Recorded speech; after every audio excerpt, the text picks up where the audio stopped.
Hello दोस्तों, starting of 28 अगस्त 2024 जो भी बंदा यहाँ कनाडा में विजिटर वीज़े पर आया है वो अपने विजिटर वीज़े को वर्क परमिट में कन्वर्ट नहीं करा पाएगा। And starting of 26 September 2024 low wage LMIA work permits भी यहाँ पे बंद होने जा रहे हैं। तो कनाडा की तरफ से बहुत बड़ी अनाउंसमेंट जो है वो हो गई है। We no longer need as many temporary foreign workers. के बारे में जानना आपके लिए बहुत ही ज़्यादा इंपॉर्टेंट है बिकॉज बहुत सारे रूल्स इसके अंदर बनाए हैं एंड बहुत सारे जो है वो एक्सेप्शंस भी दिए हैं, इसकी वजह से आप लोग जो है यहाँ पे वर्क परमिट अप्लाई कर भी सकते हैं। लेकिन वो कौन कौन सा एक्सेप्शंस है वही सब कुछ बात करेंगे आज इसी वीडियो में। सो वीडियो को एंड तक ज़रूर देखेगा बिकॉज वीडियो में बहुत सारी बातें जो डिस्कस होने वाली हैं जो कि आपके लिए जानना बहुत ही ज़्यादा इंपॉर्टेंट है अगर आप कनाडा में सून एंटर करने वाले हो, specially on a visitor visa.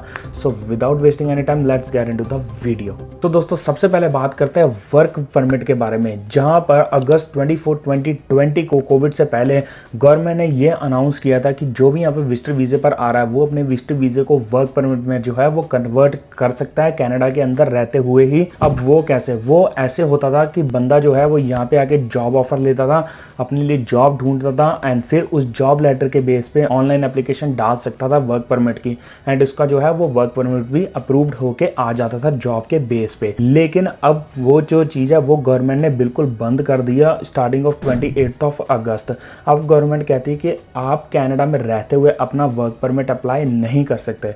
ये सिर्फ उन लोगों के लिए जो लोग यहाँ पे विजिटर वीज़े पर आए हैं, बाकी स्टूडेंट जो हैं वो अपना वर्क परमिट रेगुलर अप्लाई कर सकते हैं जैसे कि वो पहले करते थे स्टडी कंप्लीट होने के बाद।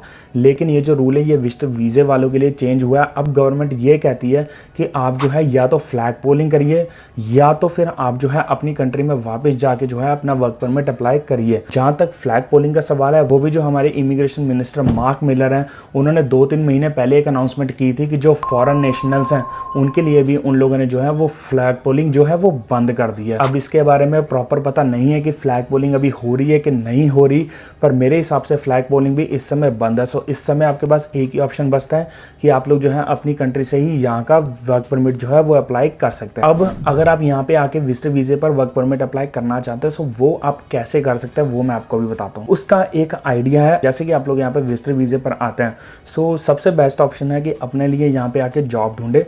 जैसे ही आपको कोई जॉब मिल जाती है एंड आप अपने एम्प्लॉयर से बात करो, फिर उससे जो है आप जॉब ऑफर ले सकते हो या फिर जॉब लेटर ले सकते हो।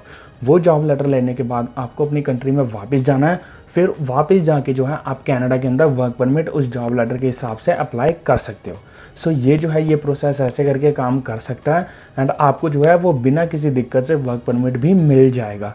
लेकिन बस चेंजेस यही है कि आप कनाडा में रहते हुए इस वर्क परमिट के अप्लाई नहीं कर सकते। सो आपको अपनी कंट्री में वापस जाना पड़ेगा वर्क परमिट अप्लाई करने के लिए। तो उसके बाद जैसे ही आपको वर्क परमिट मिल जाएगा अपनी कंट्री में, फिर आप उस वर्क परमिट के बेस में जो है वो कनाडा में ट्रैवल कर सकते हैं। दोस्तों ये थी एक अनाउंसमेंट वर्क परमिट के बेस पे। अब हम बात करते हैं कि LMIA के अंदर कौन कौन से चेंजेस आए हैं जिसके अंदर जो है आप लो वेज LMIA वर्क परमिट जो है वो यहाँ पे अप्लाई नहीं कर सकते। अब उसके कौन कौन से रूल हैं एंड कौन कौन से एक्सेप्शन है, लेट्स गेट इनटू इट। तो दोस्तों जहाँ पर हम बात कर रहे हैं LMIS के, सो LMIS बहुत सारे तरीके की होती हैं एंड इसको समझना थोड़ा सा डिफिकल्ट हो जाता है।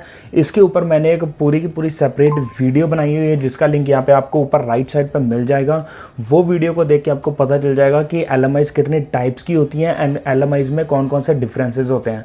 अब इसी से रिलेटेड गवर्नमेंट ने जो है वो लो वेज LMIS को टारगेट करते हुए उसकी प्रोसेस जो है वो बिल्कुल ही बंद कर दी है। अब ये सेक्टर पे डिपेंड करती है अब गवर्नमेंट ने क्या कहा है इस चीज को लेकर। अब गवर्नमेंट ने कहा है कि ये लो वेज LMIS वहां पे बंद होगी जहां पे या तो मेट्रो एरियाज हैं या फिर जहां पे जो अनएम्प्लॉयमेंट रेट है वो 6% या उससे ज्यादा है। तो इन एरियाज में गवर्नमेंट LMIS को बंद कर रही है, मींस लो वेज LMIS को बंद कर रही है। लेकिन इसका गवर्नमेंट ने एक एक्सेप्शन दिया है जहां पे आप जो है वो लो वेज LMIS अप्लाई कर सकते हैं। अब उसके अंदर जो है वो फूड सिक्योरिटी सेक्टर वाली जॉब्स आ जाती हैं, फिर चाहे वो सीजनल हो या वो नॉन सीजनल हो। इसके अंदर आ जाता है primary agriculture, food processing and fish processing, साथ ही कंस्ट्रक्शन और हेल्थ केयर के अंदर भी आप लोग जो है वो लो वेज LMIS स्टिल अप्लाई कर सकते हैं। अब दूसरा जो सबसे बड़ा चेंज है वो है एम्प्लॉयर्स के लिए, जो लोग बंदे हायर करते हैं। पहले एम्प्लॉयर्स क्या करते थे कि लो वेज LMIA के वो बंदे बहुत ज्यादा हायर कर सकते थे, इसलिए वो कनेडियंस को ज्यादा हायर नहीं करते थे। लेकिन गवर्नमेंट के हिसाब से वो चाहते हैं कि ये पहले यहाँ पे कनेडियंस को हायर करें एंड बाद में जो है वो टेम्पररी फॉरेन वर्कर्स पर ध्यान दें। इसीलिए गवर्नमेंट ने एम्प्लॉयर्स पर भी कैप लगाया, जिसके हिसाब से वो लोग जो है वो खाली अपनी वर्कफोर्स के 10% बंदे ही जो हायर कर सकते हैं। मीन्स अगर वो 10 बंदे हायर कर रहे हैं तो वो 10 में से एक बंदा सिर्फ जो है वो फॉरेन हायर कर सकते हैं, मीन्स किसी भी और देश से हायर कर सकते हैं, लेकिन बाकी के 9 बंदे वो जो है वो कनेडियन होने चाहिए। सो गवर्नमेंट ऐसे ऐसे स्ट्रिक्ट एक्शन ले रही है एंड वो ये जताना चाहती है कि वो जो है वो कनेडियंस की ज़्यादा परवाह करते हैं एंड वो बाहर से लोग अब कम बुलाएंगे। अब गवर्नमेंट ये सब इसलिए कर रही है क्योंकि उनको जो है वो यहाँ की जो पॉपुलेशन है उसको कंट्रोल करना है, बिकॉज कनाडा के हालात ऑलरेडी बहुत सारे लोग जानते हैं। कनाडा में अनएम्प्लॉयमेंट रेट बहुत ज़्यादा बढ़ता जा रहा है एंड हाउसेस क्राइसिस भी है, यहाँ पे आके लोगों के पास रहने के लिए जगह तक नहीं है। ऊपर से जो लोग ऑलरेडी कनाडा में हैं उनके लिए पीआर होना एंड उनके लिए जॉब ढूंढना भी बहुत ही ज़्यादा मुश्किल हो गया है।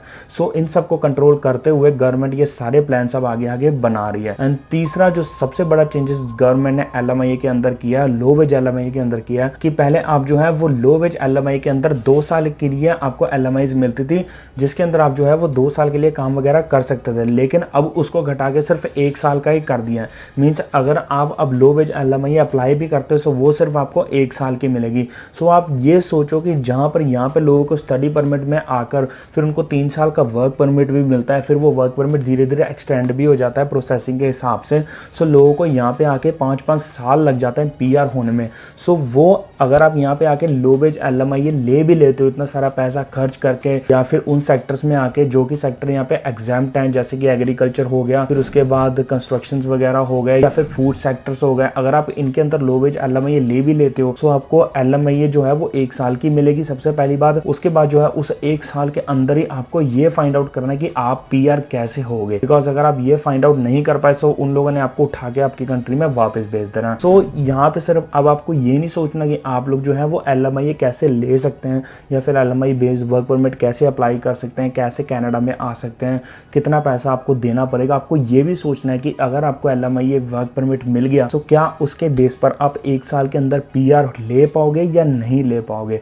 सो ये सारी चीज़ें आप सोच के अब आपको आना है अगर आप कनाडा आना चाहते हो तो। अब मेन जो चेंजेस थे वो मैंने आपको बता दिए LMIA एंड वर्क परमिट के रिलेटेड। आगे कुछ अच्छे चेंजेस भी आ रहे हैं जो कि वर्क परमिट एक्सटेंशंस को लेके हैं एंड साथ ही जो है वो यहाँ पे जो इंटरनेशनल स्टूडेंट है, जो गवर्नमेंट ने पहले अनाउंस किया था कि सितंबर से वो लोग जो है उनके 20 आवर्स को 24 आवर्स में कन्वर्ट कर देंगे, जो कि मार्क मिलर की तरफ से एक अनाउंसमेंट आई है, लेकिन अभी वो ऑफिशियल किसी भी वेबसाइट पे अपलोड नहीं हुआ। सो जब भी वो अपलोड होगा तो उससे रिलेटेड भी आपको एक वीडियो मिलेगी जिसके अंदर मैं आपको बताऊंगा कि क्या वो चेंजेस इंप्लीमेंट हुए हैं या नहीं हुए हैं। अगर होते हैं तो वो एक अच्छी खबर होगी इंटरनेशनल स्टूडेंट्स के लिए एंड वर्क परमिट एक्सटेंशन की भी खबरें आ रही हैं, तो उससे रिलेटेड भी मैं एक वीडियो बनाऊंगा। सो वो वीडियोस आएंगी आगे। बाकी गाइस आज की वीडियो में इतना ही। अगर वीडियो अच्छी लगी हो तो चैनल को लाइक एंड सब्सक्राइब जरूर करेगा एंड अगर स्टिल कोई भी डाउट है इन सब चीजों को लेके तो आप मुझे इंस्टाग्राम पर भी मैसेज कर सकते हैं। यहाँ ऊपर लेफ्ट साइड में आपको मेरा इंस्टाग्राम का हैंडल मिल जाएगा, वहाँ पे जाके आप मुझे मैसेज कर सकते हैं।